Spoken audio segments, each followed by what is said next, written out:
Hello. Today we're going to hear Chapter 11 from our book, The Enchanted Wood, part of the Magic Faraway Tree series by Enid Blyton. Chapter 11, More and More Surprises. "There doesn't seem to be anyone here," said Beth, cautiously looking round. "Well, who lighted the candle?" asked Moonface, his big round face looking anxious. "We didn't leave it burning." Suddenly, the father bear gave an angry growl and pointed to his chair. "Who's been sitting in my chair?" he said. "And who's been sitting in my chair?" asked the mother bear, pointing to hers. "And who's been sitting in my chair and broken it all to bits?" squeaked the baby bear in tears. Beth giggled. "This sounds like the story of the three bears coming true," she said to Franny. "They'll talk about porridge next." And they did. "Who's been eating my porridge?" said the father bear angrily. "And who's been eating my porridge?" said the mother bear. "And who's been eating mine and gobbled it all up?" wept the baby bear, scraping his spoon around the empty plate. "It's all very mysterious," said Moonface. "Somebody lighted the candle. Somebody sat in the chairs. Somebody ate the porridge. But who?" "Well, not me this time," said Goldilocks. "I was with you all the time. We were snowballing, wasn't I, bears?" "You certainly were," growled the father bear, softly patting the little girl on the back.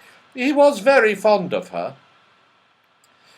"Oh, I wish we had found poor Joe," said Beth. "Whatever will he be doing in this horrid cold land?" "Do you suppose we ought to go out and look for him again?" said Franny, shivering at the thought of the ice-cold wind outside. "No," said Moonface decidedly. "No one is going out of this cottage again till we're safely in the wood at home.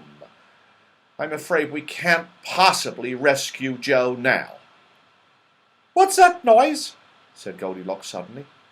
Everyone listened. Someone was snoring softly in the next room. "We never thought of looking there," said Moonface. "Who can it be?" "Shh," said Goldilocks. "If we can catch him asleep, we can hold him tight, and he won't be able to get away. But if he wakes up, he might be fierce." They tiptoed to the door of the bedroom. One by one, they squeezed through. "Who's been lying on my bed?" said the father bear in a growly voice. "Shh," said Moonface crossly. "Who's been lying on my bed?" said mother bear. "Shh," said everyone. "And who's been lying on my bed and is still fast asleep there?" said the baby bear. Everyone stared at the cot. Yes, there was someone there. Someone covered in white. Was it a polar bear? "It's a white bear," said Moonface, half frightened. "Oh, let's lock him in before he wakes," said the father bear. "He might still think we're enemies." They all rushed out of the little room and slammed the door shut with a loud bang, locking it behind them. "He's caught," said Moonface joyfully. Joe woke up with a jump. Who had locked him in? Had the magic snowman caught him again? He began to shout and bang on the door, and then Beth and Franny recognised his voice and yelled out loudly. "Moonface, it's Joe! It's Joe! It's Joe! Oh, it's Joe!"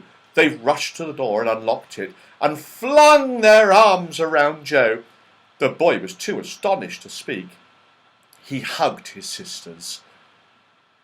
"How did you get here?" he asked. "How did you get here?" cried Beth and Franny. "Well, come into the kitchen, and we'll all have some hot porridge and milk," said Goldilocks. "We can talk then and get warm." So Joe went with the others, all chattering loudly about everything. Goldilocks ladled out porridge into blue bowls and made some hot chocolate. Soon everyone was putting sugar on porridge and drinking the hot chocolate. Joe poured some milk over his porridge and smiled joyfully at everybody. "Oh, what an adventure this has been," he said. "Shall I tell my tale first, or will you tell yours?" He told his, and then Beth told how Moonface had gone to the three bears for their help, and all about the fierce snowball battle. "It's a pity about the battle," said the father bear mournfully. "The white bears are cousins of ours, and have always been friendly, and now they seem to be enemies." "Let's hope they don't discover our cottage," said Goldilocks, eating her hot porridge. "Moonface, hadn't we better make some magic and get back to the wood?" Plenty of time, said Moonface, pouring himself another cup of hot chocolate. But you know, there wasn't plenty of time, for just at that moment Goldilocks gave a scream and pointed to the window. "Ah! Someone looking in!" she said. "Don't be silly," said Moonface. "I'm not," said Goldilocks. "I tell you, someone looked in. Who could it be?" "Oh, the handle of the door is moving," yelled Moonface, and he leapt to the door. In a flash he had locked it and bolted it. The father bear got up and went to the window. He looked out into the snowstorm. "I can't see anything," he said, and then he growled loudly, "Yes, I can! I can see the white bears. They've surrounded our cottage. Oh, now what shall we do?" "Well, they can't get in at the door, and they certainly shan't get in at the window," said Moonface, looking fierce. The door shook, but it held well. Someone battered on it. "We shan't let you in," yelled Moonface. "If anyone tries to open the window or break it, I'll throw this kettle at him," shouted Moonface, who was dancing about, waving the kettle in the air. "Moonface, that kettle has got hot water in it," said Franny. "Do be careful. You nearly dropped some on me." "I'll drop it on any bear who dares to come in here," yelled Moonface, splattering the room with steaming drops. "Oh dear," said Beth. "Hide behind the bed, Franny. It seems to me that Moonface is almost as dangerous as the bears." Moonface soon realized that they were right, and that waving a hot kettle around was a foolish and dangerous thing to do. So he put it down again, gently. Then the father bear had an idea, and dragged the big table across the room to block the door. Things were getting exciting. Joe and the girls were frightened, but they couldn't help feeling terribly thrilled too. Whatever was going to happen next? "Oomph! Oomph!" boomed the big bears outside, but they couldn't get in at the door or window. But they found another way. The chimney was wide and big, for the fireplace was old, and one of the very old, large, old-fashioned kind that needed a wide chimney.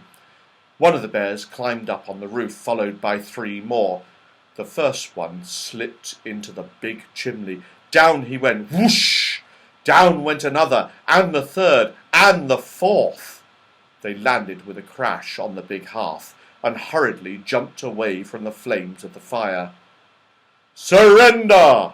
they cried to the startled children and bears. "Surrender! The magic snowman is outside! Let him in!"